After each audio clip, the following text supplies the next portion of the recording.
ನಮಸ್ಕಾರ ಪ್ರಿಯ ವೀಕ್ಷಕರೇ, 5 ವರ್ಷ ನಾನೇ CM, no change of leadership, ಜೊತೆಗೆ ಕ್ಯಾಬಿನೆಟ್ ರೀಶಫಲ್ ಇಲ್ಲ ಅಂತ ಮುಖ್ಯಮಂತ್ರಿ ಸಿದ್ದರಾಮಯ್ಯ ಅವರು ಖಡಾಖಂಡಿತವಾಗಿ ದೆಹಲಿನಲ್ಲಿ ತಿರುಗೇಟು ಕೊಡುವ ರೀತಿಯಲ್ಲಿ ಹೇಳಿದ ಬಳಿಕವೂ ಕೂಡ ಎಐಸಿಸಿ ಪ್ರಧಾನ ಕಾರ್ಯದರ್ಶಿ, ಕರ್ನಾಟಕ ಉಸ್ತುವಾರಿ ಸುರ್ಜೇವಾಲಾ ಅವರು ಮಾಹಿತಿ ಸಂಗ್ರಹವನ್ನು ವೀಕ್ಷಕರ ಶೈಲಿನಲ್ಲಿ ಅದನ್ನು ಮುಂದುವರಿಸಿರೋದು ನೋಡಿದ್ರೆ ನಾಯಕತ್ವ ಬದಲಾವಣೆಯ ವಿಚಾರ ಕಾಂಗ್ರೆಸ್ನಲ್ಲಿ ಇನ್ನೂ ಜೀವಂತ ಇದೆಯಾ ಎನ್ನುವ ಪ್ರಶ್ನೆಯನ್ನು ಹುಟ್ಟಾಕ್ತಾರೆ.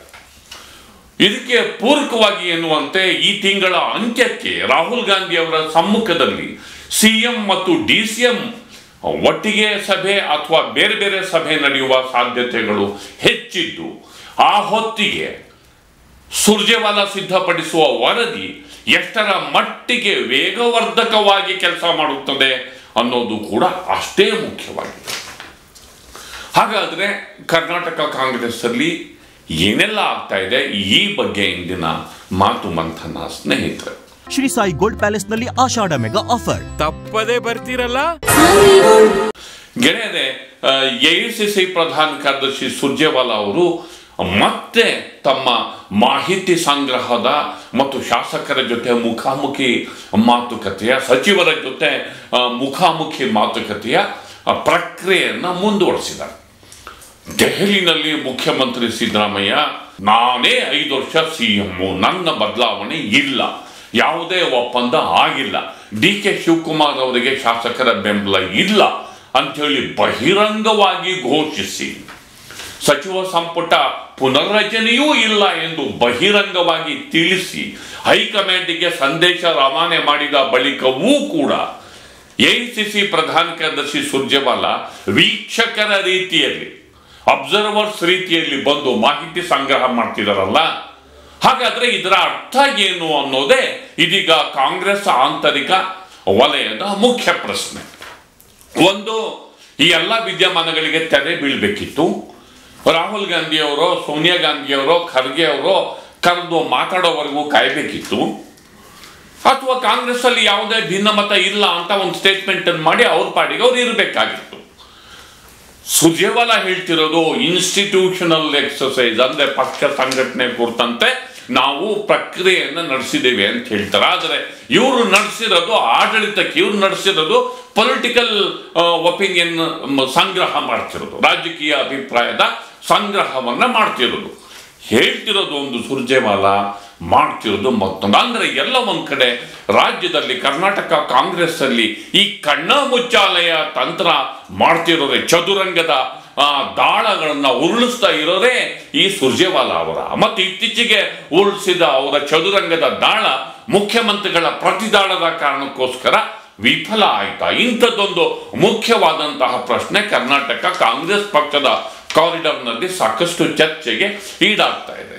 ಅಂದ್ರೆ ಎಲ್ಲೋ ಒಂದ್ ಕಡೆ ಇಲ್ಲಿ ಅಭಿಪ್ರಾಯವನ್ನ ಸಂಗ್ರಹಿಸಿ ರಾಹುಲ್ ಗಾಂಧಿ ಅವರಿಗೆ ಫೀಡ್ಬ್ಯಾಕ್ ಅನ್ನ ಕೊಟ್ಟು ಸಿಎಂ ಡಿಸಿಎಂ ಅವರ ಮೀಟಿಂಗ್ ಅನ್ನ ಅಲ್ಲಿಟ್ಟು ಶಾಸಕರ ಅಭಿಪ್ರಾಯ ಸಂಗ್ರಹವನ್ನೇ, ಲಿಖಿತ ಅಭಿಪ್ರಾಯ ಸಂಗ್ರಹವನ್ನೇ ಮುಖ್ಯಮಂತ್ರಿ ಸಿದ್ದರಾಮಯ್ಯ ಅವರ ನಾಯಕತ್ವದ ವಿರುದ್ಧದ ಅಭಿಪ್ರಾಯ ಅಂತ ಬದಲಾಯಿಸಿ ಎಲ್ಲೋ ಒಂದ್ ಕಡೆ ನಾಯಕತ್ವವನ್ನು ದುರ್ಬಲಗೊಳಿಸುವಂತಹ ವರದಿಯನ್ನ, ಫೀಡ್ಬ್ಯಾಕ್ ಅನ್ನ ರಾಹುಲ್ ಗಾಂಧಿ ಅವರಿಗೆ ಕೊಟ್ಟು ಇಲ್ಲಿ ಗೊಂದಲವನ್ನ ಸೃಷ್ಟಿ ಮಾಡೋದಕ್ಕೆ ಅವರು ಯತ್ನ ನಡೆಸಿದಾರ ಅನ್ನುವ ಗುಮಾನಿ ಇದೀಗ ಸಿದ್ದರಾಮಯ್ಯ ಅವರ ಬೆಂಬಲಿಗರಿಗೂ ಬಂದಿದೆ. ರಾಜಣ್ಣ ಅವರು ನೇರವಾಗಿ ಅವರು ತಮ್ಮ ಅಸಮಾಧಾನವನ್ನ ಹೊರಚೆಲ್ಲಿದ್ದಾರೆ. ಅಂದ್ರೆ ಇದನ್ನ ನೋಡಿದ್ರೆ ಎಲ್ಲೋ ಒಂದ್ ಕಡೆ ಈ ಒಂದು ನಾಟಕದ ಸೂತ್ರಧಾರ, ಈ ವಿದ್ಯಮಾನದ ಸೂತ್ರಧಾರ ಸುರ್ಜೇವಾಲಾ ಅವರೇ ಎನ್ನುವಂತಹ ಗೊಂದಲ ಅನ್ನುವಂತಹ ಸಂಗತಿ ನಮಗೆ ಕಾಣಿಸುತ್ತೆ. ಹಾಗಾದ್ರೆ ಸಿಎಂ ಹೇಳಿಕೆಯ ಬಳಿಕ ಇದು ಮುಗ್ದೋಗ್ಬೇಕಾಗಿತ್ತಲ್ವಾ? ಇಲ್ಲ.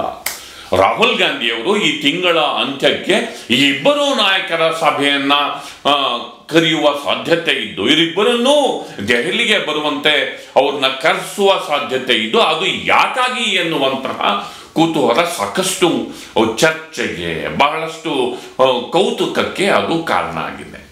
ಒಂದು ನ್ಯಾಚುರಲಿ ಹಿಂದುಳಿದ ವರ್ಗಗಳ ಸಭೆ ಬೆಂಗಳೂರಲ್ಲಿ ನಡೀತಾ ಇದೆ, ರಾಷ್ಟ್ರೀಯ ಮಟ್ಟದ ಕಾಂಗ್ರೆಸ್ನ ಸಭೆ ಇಲ್ಲಿ ನಡೀತಾ ಇದೆ. ಕಾಂಗ್ರೆಸ್ನ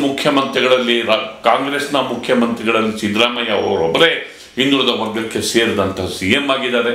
ಬಿಹಾರ ರಾಜಕಾರಣದ ಇಡೀ ಒಳಸುಳಿಯೇ ಹಿಂದುಳಿದ ವರ್ಗದ್ದು.